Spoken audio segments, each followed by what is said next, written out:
बिस्मिल्लाहिर्रहमानिर्रहीम नहमदुहु व नसल्ली अला रसूलिल करीम अम्मा बाद औज़ु बिल्लाहि मिनश शैतानिर रजीम बिस्मिल्लाहिर्रहमानिर्रहीम अल्लाहुम्मा सल्लि अला सय्यिदिना मौलाना मुहम्मदिन तिब्बिल क़ुलूब क़दाइहा व आफ़ियतल अबदान व शिफ़ाइहा व नूरुल अब्सार व ज़ियाइहा व अला आलिहि व अस्हाबिहि व बारिक वसल्लम।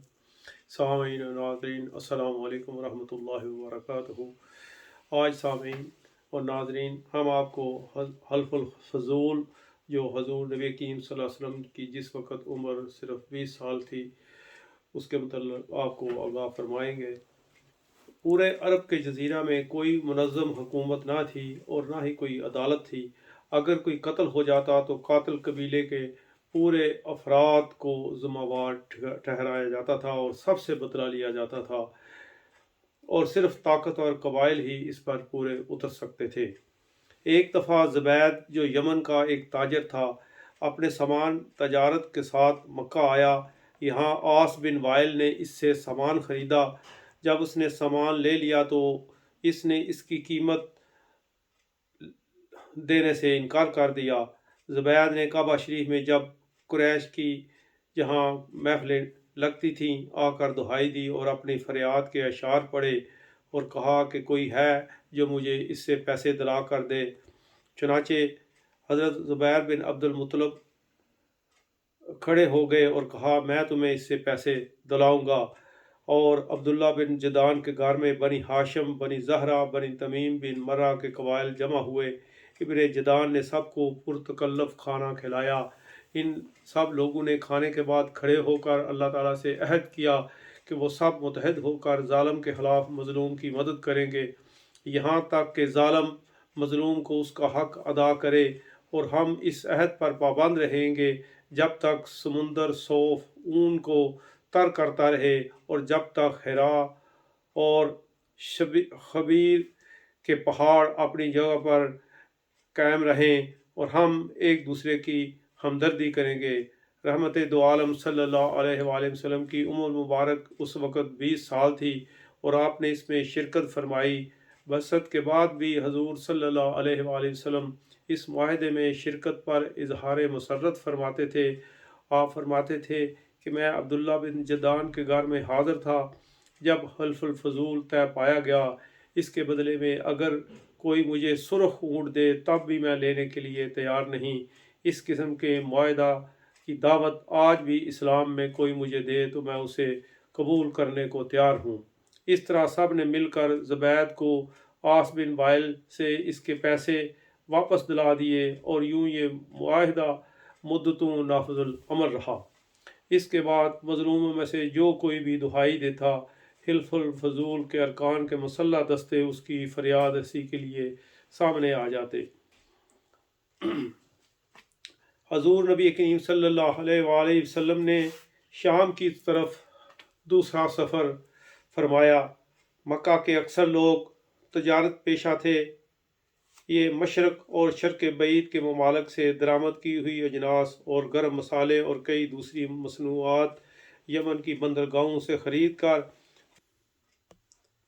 हजूर नबी करीम सल्लल्लाहु अलैहि वसल्लम ने शाम की तरफ दूसरा सफ़र फरमाया। इस वक्त मक्का के अक्सर लोग तजारत पेशा थे। ये मशरक़ और शर्क़ बईद के ममालिक से दरामद की हुई अजनास और गर्म मसाले और कई दूसरी मसनूआत यमन की बंदरगाहों से ख़रीद कर और इनको अपने ऊँटों पर लाद कर बहरा रूम की बंदरगाहों और शाम की तरफ ले जाते थे। और गर्मियों में ये काफ़िले शाम की तरफ जाते और लोगों में इन में बड़ा भारी भारी सरमाया लोग इसमें लगाते थे। मक्का मुकरमा में एक नेक दिल खातून जिनका नामी हज़रत खदीजा बिन हवैलत बिन असद बिन उज़ा बिन कसा था। आप बहुत ही बाइखलाक और पाक दामन खातून थीं और जहाँ सब काफ़िले वालों का जितना सामान होता था वहाँ अकेले आपका इतना सामान होता और आप या तो उजरत पर लोग रखती थी या बसूरत दीगर आप लोगों में कोई सा निसफ तिहाई या चौथा हिस्सा मुकर्रर फरमा लेती। बस अगर नफ़ा हो जाता तो लोग हिस्सा ले लेते और बसूरत दीगर नुकसान दीगर सारी ज़िम्मेदारी हज़रत खदीजा रज़ी अल्लाह ताला अन्हा पर होती थी। इसको शरीयत में अक़द मुज़ारबा कहते हैं। काश ये चीज़ें हमारे माशरे में भी आ जाएं, जहाँ सूदी कारोबार अरूज पर है और जिसकी बेबरकती में पूरा माशरा मुब्तला है, और सूद के डसे हुए लोगों में उठने की सकत नहीं रहती, और ये खुदा और उसके रसूल सल्लल्लाहु अलैहि वसल्लम से खुली जंग है। अगर किसी के जिस्म पर खारिज के दाने नमूदार होते हैं, कुछ लोग उसका आधा इलाज ही करते हैं कि इन दानों पर मरहम लगा देते हैं, फिर दाने जिस्म के किसी और हिस्से से बाहर निकल आते हैं। लेकिन इसका असल इलाज तो दारों पर मरहम लगाने के साथ साथ खून का इलाज भी करना है और खून को साफ करने वाली दवाइयाँ खिलाना है, ताकि जड़ से इस बीमारी को ख़त्म किया जा सके।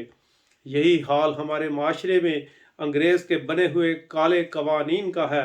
आज हमारे माशरे में अगर शरीयत मोहम्मदी सल्लल्लाहु अलैहि वसल्लम और कुरान का कानून नाफज हो जाए तो सब के मसाइल चश्मे ज़दन में ख़त्म हो जाएंगे, और इतने इतने बफक्र और समझदार दुनियादारी पड़े हुए लोग जो टीवी चैनलों पर अपना सर पीटते रहते हैं, कोई किसी किस्म के मशवरे देता है, कोई किसी किस्म के, लेकिन इस्लामी कवानीन का मशवरा कोई नहीं देता। वो खुदा ताला की ज़ात पाक जिसने इंसान को तख्लीक किया, इसको अल्लाह ताला की ज़ात पाक को इंसान की सब कमज़ोरियों का पता है, इसकी सब लग़ज़िशों से वो आगाह है, इसको पता है कि इनको कैसे ठीक करना है। अगर इंसान कोई गुनाह करता है तो अल्लाह ताला जल्ला शानहू ने इसकी ऐसी सज़ा तजवीज़ फरमाई है, और वो उसकी ऐसी नफ्सियाती सज़ा है कि उसको देखकर पूरा माशरा सीधा हो जाता है और उसमें अल्लाह ताला की शर्म व हया और उसका खौफ पैदा हो जाता है। और एक ये हमारे कानून है कि अगर इनकी सज़ा में कोई जेल जाता है तो बहुत बड़ा मुजरम बनकर उभरता है, और हमारा इंसाफ और हमारी अदालतें अंग्रेज़ के बनाए हुए काले कवानीन की वजह से कई पेचीदगियों में मुब्तला हैं, और हमारे केस बाज़ दफ़ा कई कई सालों पर मुहित हो जाते हैं और उन्हें इंसाफ नहीं मिल सकता, और बाज़ दफ़ा गुनाहगार साफ बच जाता है और बेगुनाह दर लिए जाते हैं।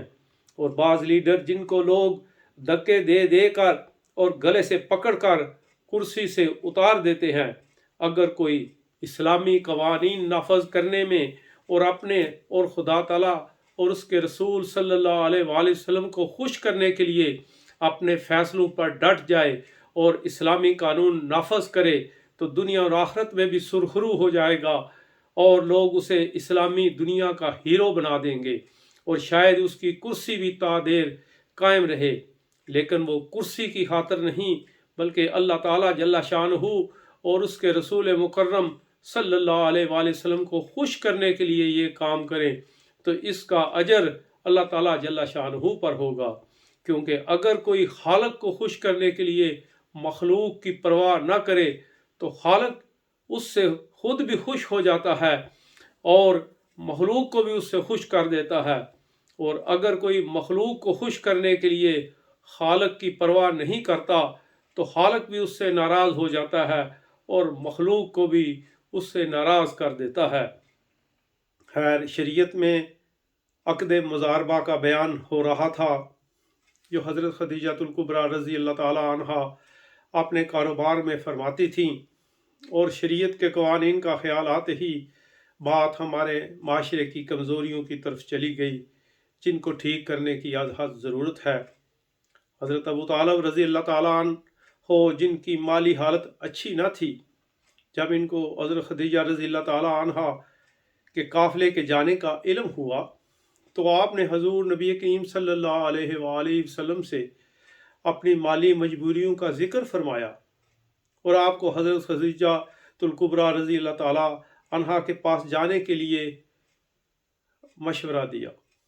लेकिन हजूर नबी करीम सल्लल्लाहु अलैहि वसल्लम की गैरत ने इनके पास जाना गवारा ना फरमाया, और आप सल्लल्लाहु अलैहि वसल्लम ने फरमाया, लअल्लहा तुरसिलो इला फी ज़ाक, कि शायद वो खुद ही मुझे इस सिलसिला में बुला भेजे। हज़रत अबू तालिब रज़ी अल्लाह ताला عنہ کہنے لگے کہ شاید وہ کسی اور کو مقرر کر دے، تو پھر آپ ایسی چیز کو طلب کریں جو پیٹھ پھیر چکی ہو۔ جواب میں سرکار دو عالم صلی اللہ علیہ وآلہ وسلم نے خاموشی فرمائی۔ جب حضرت خدیجہ الکبریٰ رضی اللہ تعالی عنہا نے نبی کریم صلی اللہ علیہ وآلہ وسلم کے اخلاق اور آپ صلی اللہ علیہ وآلہ وسلم کی ایمانداری اور دیانت اور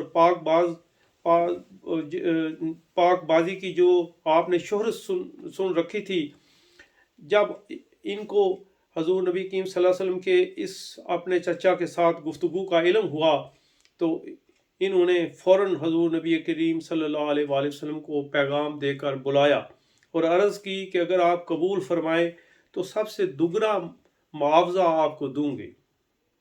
حضرت خدیجہ الکبریٰ رضی اللہ تعالیٰ عنہا نے اپنے غلام میسرہ کو حضور نبی کریم صلی اللہ علیہ وآلہ وسلم کے ساتھ آپ کی خدمت کے لیے روانہ فرمایا اور ساتھ اسے نصیحت کی کہ آپ کے کسی فرمان کی بھی خلاف ورزی نہیں کرنا۔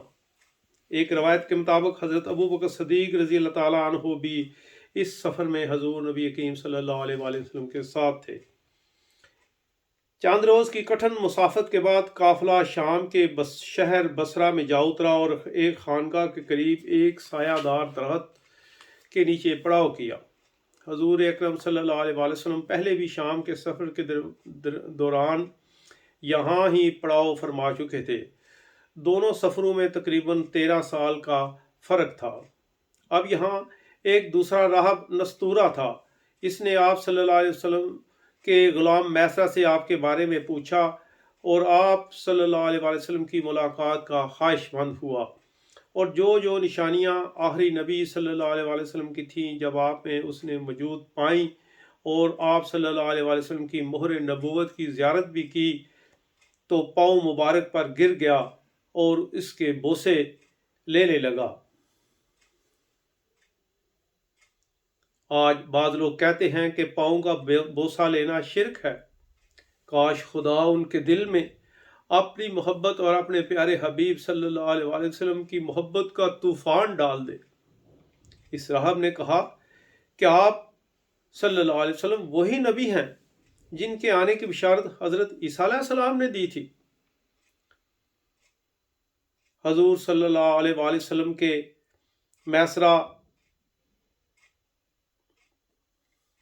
سفر میں کئی کمالات پہلے ہی دیکھ کر آپ کا گرویدہ ہو چکا تھا، جیسا کہ اس نے دیکھا کہ سخت دھوپ میں حضور صلی اللہ علیہ وآلہ وسلم پر بادل اپنا سایہ رکھتا تھا۔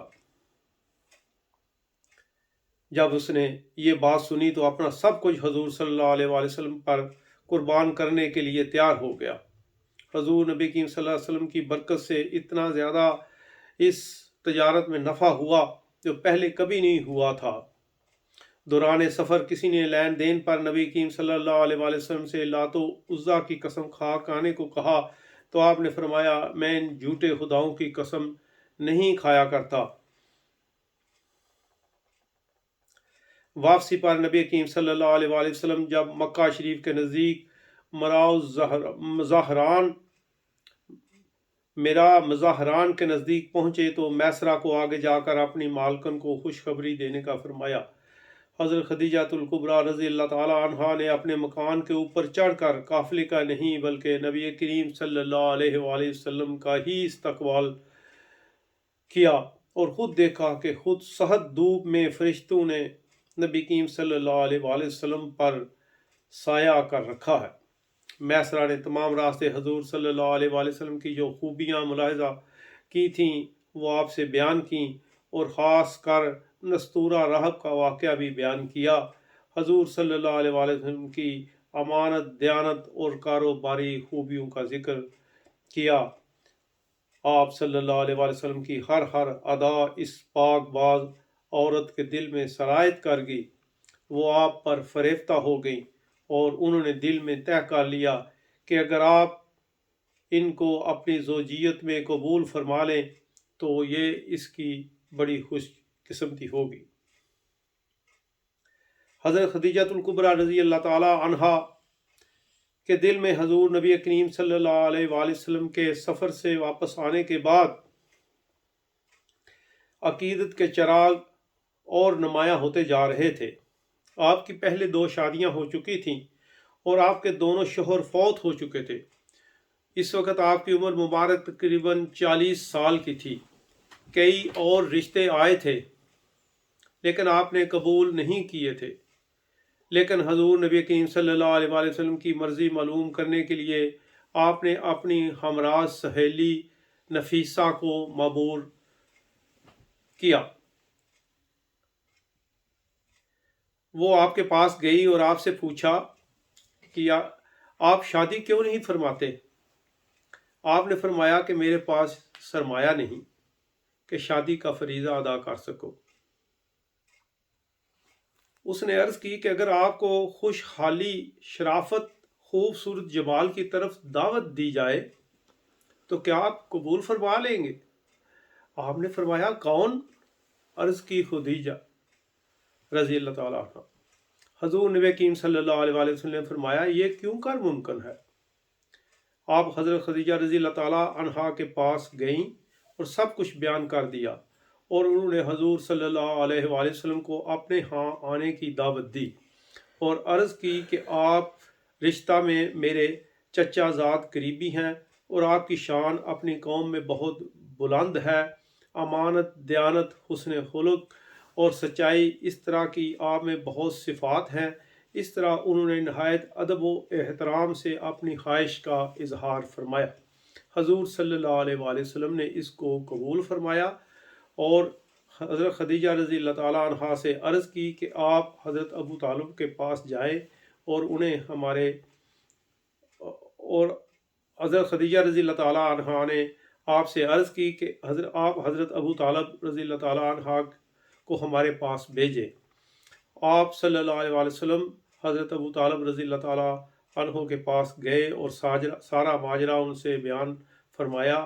آپ نے قبول فرمایا اور دوسرے روز حضرت ابو طالب رضی اللہ تعالیٰ عنہ حضرت خدیجہ الکبریٰ رضی اللہ تعالیٰ عنہ کے پاس گئے اور آپ سے عرض کی کہ انہوں نے آپ سے عرض کی کہ آپ میرے چچا کے پاس جائیں اور اپنے بھتیجے کے لیے میرا رشتہ طلب کریں۔